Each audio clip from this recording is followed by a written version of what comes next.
સાબર અવાજ ન્યૂઝમાં આપનું સ્વાગત છે। મહેસાણા જિલ્લાના કડી તાલુકામાં આવેલ લક્ષ્મીપુરા પાટિયા પાસે ત્રિપલ અકસ્માત થયો।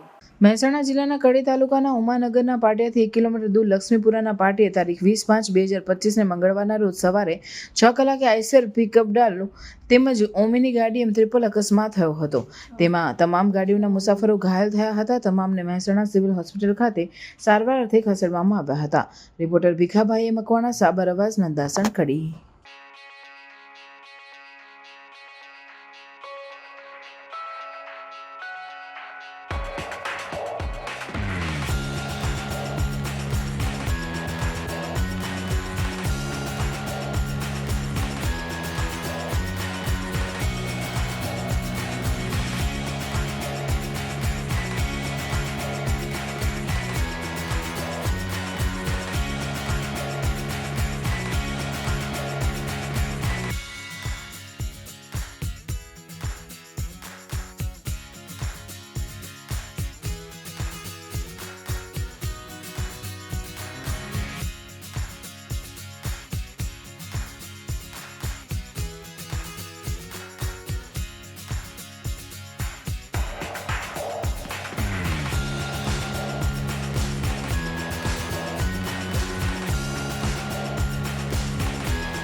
આવા ન્યૂઝ જોવા માટે સાબર આવાજ યુટ્યુબ ચેનલને સબસ્ક્રાઇબ કરો અને લાઇક કરો, જેથી હવે પછીના દરેક સમાચાર સબસ્ક્રાઇબ કરેલા હશે તેઓને નવા સમાચારની માહિતી મળી જશે।